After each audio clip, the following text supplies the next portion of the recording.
ሰላም ጥዕና ሓበልና ፍትዋት ቤተሰብ ግዕዝ ቲቪ ዕለታዊ ዜና ሒዝናልኩም ቀሪብና ኣለና ንቻናልና ሓደሽቲ ዝኾንኩም ሳብስክራይብ ንመደባትና ድማ ሼርን ላይክን ብምግባር ቤተሰብ ክትኮኑ ብኽብሪ ንዕድም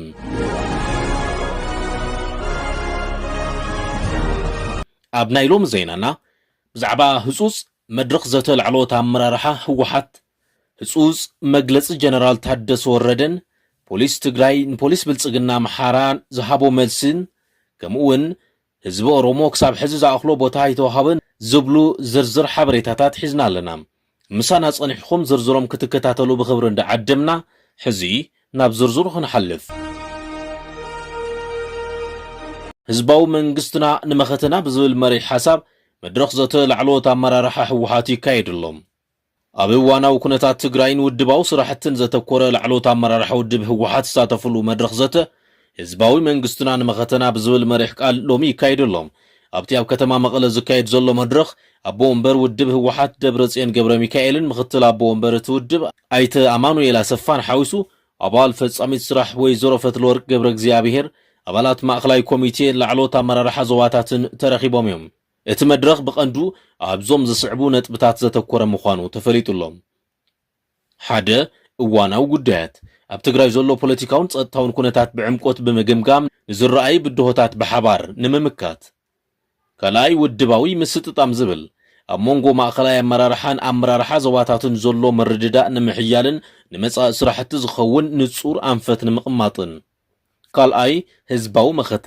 ነቲ ህዝባዊ መንግስትና ንመኸተና ዝብል መሪሕ ሓሳብ መሰረት ብምግባር ህዝባዊ ትካላትን ምምሕዳራዊ መሓውራትን ዝጠናኸሩሉ ኩነታት ምምያጥ እቲ መድረኽ ኣብቶም ቀንዲ ዛዕባታት ሰፊሕ ዘተ የካይድ ከም ዘሎ ዝገለጹ ጸብጻባት እዚ ዋዕላ እዚ ውድብ ህወሓት ንዝመፁ ብድሆታት ንምስጋርን ውሽጣዊ ሓድነቱ ንምጽናዕን ዝዓለመ ምዃኑ የመላኽት ኢሎም እቲ ዘተ ክሳብ ሕዚ ቅጽል ከም ዘሎን ኣብ መወዳእታ ድማ መግለጺ ወይ ድማ ናይ መጻኢ ስራሕ መደባት ክቐርቡ ትጽቢት ይግበር ብተመሳሳሊ ዜና ጸገም ትግራይ ዝፍታሕ ፖለቲካዊ ልሂቕ ብዝወሰነ ውሳነ ጥራይ ኣይኮነን ኢሎም ጀነራል ታደሰ ወረደ ጀነራል ታደሰ ወረደ ነዚ ዝገለጹ ሎሚ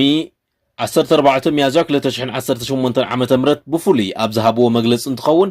ጸገም ትግራይ ዝፍታሕ ፖለቲካዊ ልሂቕ ብዝወሰነ ውሳነ ጥራይ ዘይኮነስ ቁጠባዊ ምሁራን መራሕቲ ሃይማኖት ነጋዶን መላእ ህዝብን ዘትዮምን ኣሚኖምሉን ብዝውስንዎ ውሳነ ምዃኑ ገሊጾም ዝኾነ ይኹን ኣካል ዝመሰሎ ውሳነ ክውስን ይኽእል እዩ ኣፈላላይ ሓሳብ እውን ክኽበር ኣለዎ ማእኸላይ ኮሚቴ ህወሓት ወሲንዎ ዝተባሃለ ሓሳብ ድማ ናይ ባዕሉ እምበር ንኻሊእ ዝገልጽ ኣይኮነን ኢሎም ብዝኾነ መገዲ ዝኽኢድ ከም ውሳነ መጠን ዝኽኢድ ኣይኮነን ኣብሶሉትሊ ሓደገኛ ውሳነ እዩ እዚኣታ ግልፂ ክትበል ኣሎ ብጣዕሚ ሓደገኛ ውሳነ እዩ ኣብ ኣኽሱም ተወሰነ ናይ ማእኸላይ ኮሚቴ ውሳነ ናይ ህወሓት ማእኸላይ ኮሚቴ ውሳነ እዩ ስለዚ ውሳነቲ ከም ውሳነ ከም ዘሎ ቢልካ ከም ሓደ ትካል ወሲነ ኣለኹ ኢሎ ኣሎ ስለቲ ውሳኑ ተኽበረሉ ማለት እዩ ደም ክብል ኣብ ዝሃብክዎ መብርሂ ካብቲ ዝሃብክዎ ዓውዲ ወፃኢ ብናይ ባዕሎም ሓሳብ ጽሒፎም ናብ ፈኖ ዘቕረቡ ሚድያታት ከም ዘለዉ ብምዝኽኻር እቲ ኣኽበሮ ዝበልክዎ ነቲ ኣፈላላይ ሓሳብ እምበር ነቲ ውሳነ ኣይነበረን ኢሎም ሕዚ ዘሎ ዝተሓላለኸ ጸገም ትግራይ ልዕሊ መንግስቲ ውድብ ህወሓትን ካልኦት ፖለቲካዊ ውድባትን እዩ ዝበለቶም ፕሬዝደንት ጸገም ትግራይ ዝፍታሕ ውሕዳት ብዝወሰንዎ በይናዊ ውሳነ ዘይኮነስ ህዝቢ ዘትዩን ኣሚኑሉን እንትውስን ኢሎም ትግራይ ኣብቲ ኣፋፍ ዞባ ኣብ ዘላትሉ እዋን ብዙሓት ተጋሩ ጉዳይ ትግራይ ይግብአን እዩ ኣብ ዝብለሉን ግዘ መዋጽኦ ትግራይ ኩሉ ትግራዋይ ኣሳቲፍካ ዝውሰን ውሳነ ኢሎም ሕዚ ዘሎ ኩነታት ጉዳይ መዝነት ኣይኮነን ክኸውን እውን ኣይግባእን ጸገም እንተሃልዩ እውን ተዋዓልቲ ወገናት ኣለዉ ምዝርራብ ይከኣል እዩ በይነይ ዝበልክዎ ይኹን ዝብል ባህሊ ግን ክልወጥ ኣለዎ ወዲና ኢና ወሲና ኢና ዝብል ተረኽ ክህሉ የብሉን እዚ ንህዝቢ ትግራይ ናብ ዘይኮነ ሓደጋ ዘእቱ እዩ ዝበሉ ፕሬዝደንት ታደሰ ባህሪ ግዜያዊ ምምሕዳር ብዘይ ጎንፂ ናብ መረፃ ምስግጋር ምዃኑ ሓቢሮም ስምዒታዊ ውሳነ ምውሳን ዘይኮነስ ካብ ሕሉፍ ጌጋ ተማሂርካ ህልዊ ኩነታት ተረዲእኻን ብዙሓት ሓሳባት ዘለዎም ተጋሩ ኣሳቲፍካን ዘላ ጸባብ ዕዱል ተጠቒምካን ውሕስና ትግራይ ንምርግጋጽ ከም ተጋሩ ሰሚርና ብውሕሉል መንገዲ ክንሰርሕ ኣለና ድማ ኢሎም ናብ ካልእ ዜና እንትንሰግር ፖሊስ ትግራይ ንፖሊስ ብልጽግና ኣምሓራ ዝሃቦ መልሲ መዛረብ ዛዕባ ኮይኑሎም ትግራይ ኣብ ፖለቲካ ኢትዮጵያን ማሕበራዊ ሚድያ ተሃገርን ዝበረኸ ሽማ ሕዝውን ዘስደምሙ ፍጻመታት ሒዛ ጉዕዛ ትቕጽለላ ካብ መንግስታዊ ማሕበሪ ኢትዮጵያ ዝተሰረዘት ትግራይ ይሕመቕ ይጽብቕ ናይ ባዕላ መንግስታዊ ቅርጺ ኣብ ምህናጽ ትርከብ ትግራይ ዋላ እኳ ካብ ስርዓት ብልጽግና ብዙሕ ወጽዓን በደልን ይብጽሕያ እምበር ንሳ ግና ጉቦኣ እንዳፈጸመት መጽያን ኣላን ናብዚ ናይ ሎሚ ጉዳይና ክንኣትሞ ኣብ መንጎ ፖሊስ ብልጽግና ኣምሓራን ፖሊስ ትግራይን ዝተገብረ ሕቶን መልስን ንምሕዝነት ህዝብታት ትግራይን ኣምሓራን ዘበርኽ ፍጻመ እዩ ተባሂሉሎም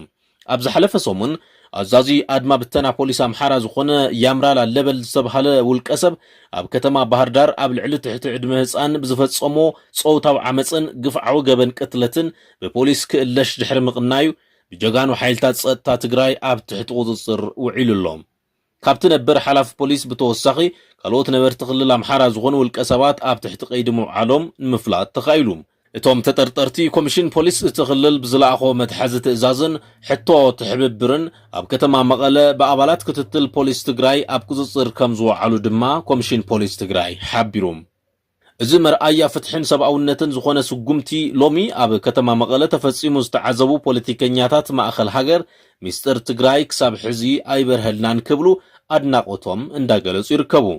ምክንያቱ ገለ ውልቀ ሰባት ኣብ ትግራይ ወንጀል ሰሪሖም ናብ ማእኸል ዓዲ ኢትዮጵያ ኣብ ዝኸድሉ እዋን ይትረፍ ብዝፈጸምዎ ወንጀል ክእሰሩስ መሳርሒ ፖለቲካ ብልጽግና ኮይኖም ክሽለሙን ናይ ጅግንነት ካባ ክለብሱን ምርኣይ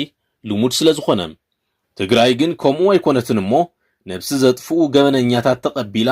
ተዕቁበሉ ማሕበራዊ ሰረት የብላን በዚ ናይ ሎሚ ቁልጡፍ ስጉምቲ ፖሊስ ትግራይ ስድራ መዋቲት ጥራይ ዘይኮኑስ መላእ ፍትሒ ጽበ ዝነበረ ህዝቢ ኣምሓራ ዝተሓጎሰሉ ፍጻመ ኮይኑሎም እዚ ድማ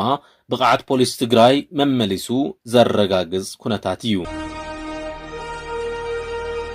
ብምቕጻል ኣብ ዩኒቨርሲቲ አዲስ አበባ መምህር ፍልስፍናን ኣቦ ወንበር ቦርድ ማሕበር ምርምር ኦሮሞን ዝኾኑ ፕሮፌሰር በቀለ ጉተማ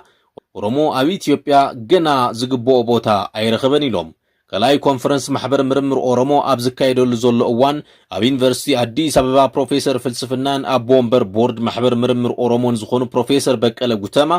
እቲ ማሕበር ካብ ዝምስረት ኣብ ዘለው ዝሓለፉ 3 ዓመታት ብዙሓት ውፅኢታውያን ናይ ምርምር ስራሕቲ ይካየድ ከም ዘሎ ገሊጾም እቲ ማሕበር ብቐንዱ ዝተመስረተሉ ዕላማ ኣብ ዙርያ ታሪክ ባህሊ ቋንቋን ፖለቲካዊ ስርዓትን ኦሮሞ ዘለው ናይ መጽናዕትን ፍልጠትን ሓጓፍ ንምምላእ ምዃኑ ተገሊጹ ፕሮፌሰር በቀለ ከም ዝሓበርዎ ክሳብ ሕዚ ኣብ ዘሎ መስርሕ እቲ ማሕበር 7 መጽሓፍቲ ንንባብ ኣብቂዕሎም ካብዚኦም ድማ ፊንፊኔ ትማልን ሎምን ዘርእስቱ ብሰለስተ ቋንቋታት እንግሊዝኛ ኣምሓርኛን ኣፋን ኦሮሞን ዝተዳለወ መጽሓፍ ሓደ ካብቶም ቀንዲ እዩ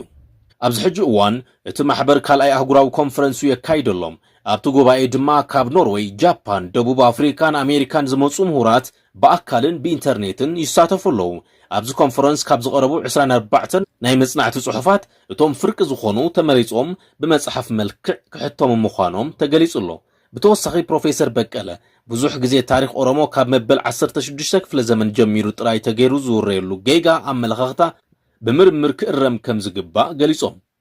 እቲ ማሕበር ኣብ ሓደሽቲ ዝኾኑ 6 ርእስታት ቅድሚ መበል 16 ክፍለ ዘመን ዝነበረ ታሪክ ስርዓት ገዳ ኢኮኖሚን ንግድን ሓዊሱ መጽናዕታት የካይደሎም እዚ ማሕበር ምርምር ብምሁራት ብክልላዊ መንግስቲ ኦሮሚያን ሰብ ሃፍቲ ትኽልልን ደገፍ ዝግበረሉ ኮይኑ ዕላምኡ ድማ ኦሮሞ ኣብ ታሪክ ኢትዮጵያ ዝግብኦ ቦታ ንኽረክብን ምስ ካልኦት ኣሕዋት ህዝብታት ኢትዮጵያ ዘሎ ሓበራዊ ናብራን ምክብባርን ንምጥንኻር ከም ዝኾነ ተሓቢሩ ኣብቲ ኮንፈረንስ ነበር ፕሬዝደንት ኢትዮጵያ ዶክተር ሙላቱ ተሾመ ሚኒስተር ዴታ መስኖን ቆላማ ከባብታትን ብርሃኑ መገርሳ ሓዊሱ ካብ መላእ ኢትዮጵያ ዝተውጻጹ ምሁራት ጸሓፍቲ ታሪኽን ዝተዓደሙ ወጋይሽን ተረኺቦም ክብላ መንግስታዊ ማዕኸናት ዜና ኣጋዊሐን ክብራት ተኸታተልቲ መደብ ዜና ግዕዝ ቲቪ ንሎም ዘዳሎ ናይ ዜና ኣብዚ ይዛዘም ኣብ ዝቕጽል ክሳብ ነራኸብ ሰላም